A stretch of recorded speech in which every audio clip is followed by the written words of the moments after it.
peacocking in PUA terms is a strategy of trying to stand out from the crowd by having a weird hat, painting your nails, maybe putting some makeup on, wearing bright clothes. It is an old PUA term that was used by a guy by the name of Mystery. Now, I want to discuss that today in terms of the 2020s and whether that is still a viable strategy today to help you get dates and possibly find yourself a girlfriend and maybe a wife. Now, in short, no. In short, no, and let me explain why.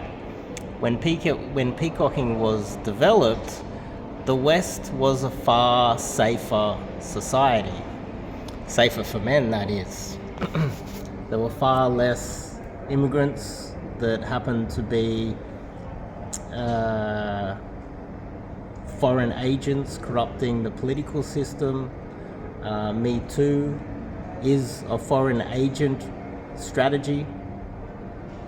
And we're now in a situation where the more you stand out, the more you draw attention to yourself, all you're doing is increasing the probabilities that the government or society or some angry person is going to come after you. And this is something that never used to happen to our parents, but in the West, it is now extremely dangerous for men. And it's not just dangerous politically. We talk about marriage all the time. We talk about the system, false charges.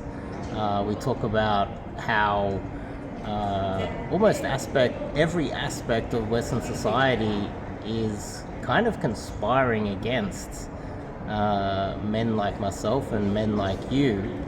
And that's not an accident. It's not just something that's just, we've become woke or we've become advanced as a society. It has nothing to do with that. It is more of a sign of the collapse of the West. And now let me explain in terms that anybody can understand.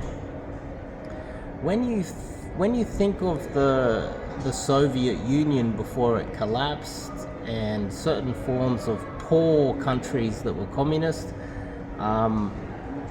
these countries were known for men kind of wearing grey shirts, grey clothing or black clothing, and we had this belief that the reason why, like the Soviet Union didn't have colourful clothes is because they weren't capable of manufacturing it, or because they were poor, or because the Soviet Union didn't have access to the international trade market or whatever, and they couldn't access silks or colourful whatever.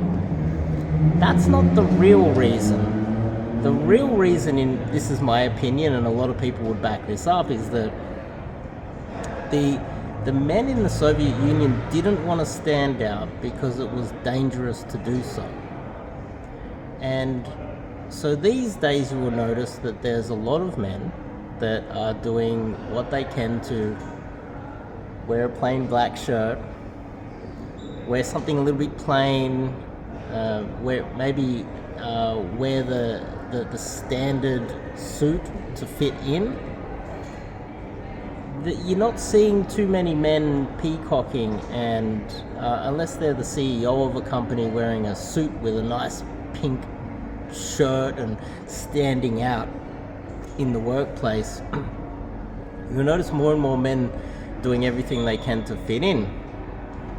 And that is, as Western society declines, and I think the whole point of men like myself needing to create content around Western society and dating is evidence of the decline in the West and the oppression that we're suffering from in the West right now. And that is connected to how unfair we're being treated, and we can talk about it all day long and no one cares. our grandfather would go over to a girl in the street and say hello, and it wasn't frowned upon. In fact, for thousands of years, this is how your grandparents, your great-grandparents, your great-great-grandparents, all of your ancestors throughout society met. She didn't approach him. He didn't wait for her to DM her on Instagram or something weird. It was literally like he walked over to a girl and talked to her, which is the definition of day game. We call it day game, but men have been cancelled for going over and talking to girls, and that isn't because the men are doing anything wrong. It's just a signal of the collapse of society, and what we need to do is we need to adjust to the rules as they are, not what we wish them to be, and we can't get all dragged into, oh, this is unfair, this is not how world works, this is unfair for men. And no, every aspect of life, even in a thriving society, can be unfair, and you just need to adjust to the situation no matter what. And so the point I'm trying to make, and I'll bring it back to peacocking, is that I would say if you were to go out clubbing and peacocking and wearing a big funny hat and standing out and like talking to lots of girls and things like that while wearing funny bright clothing, you're going to draw not only bad attention to yourself, but you might end up getting yourself into trouble somehow, some way. And so a lot of the old school philosophy around this is outdated because society has changed, and society has legitimately changed, and it's changed in ways that I don't think a lot of men out there have come to grips with and are taking it very seriously. And so the point of this video is, in simplistic terms, not just don't be peacocking and standing out, it's try to blend in more and try to avoid attention more than you've ever had before, because in Australia we had this saying back in the past. It was called tall poppy syndrome, where someone who was wealthy and would stand out, or like would kind of peacock in society, would be cut down to size and will bring them back. That was kind of like a freedom and societal thing, saying don't get above everybody else. We've now moved past that into the peacocking of the people who control the governments and the elites, and now we've come full circle back to everybody needs to be very careful, especially if you're a man in the West.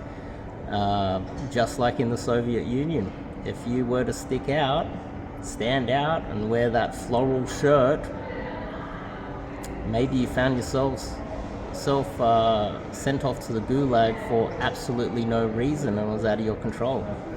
Alexander Solzhenitsyn style. And so what I'm trying to say here is the world has changed objectively, and I know if you're even watching this content, you're aware of that. And peacocking's not only not the way to go, you should also be trying to avoid standing out at all and try to blend in as much as you can. And so if you want to try to do that my style, reach out, do some coaching with me. I'll see you guys in the next one.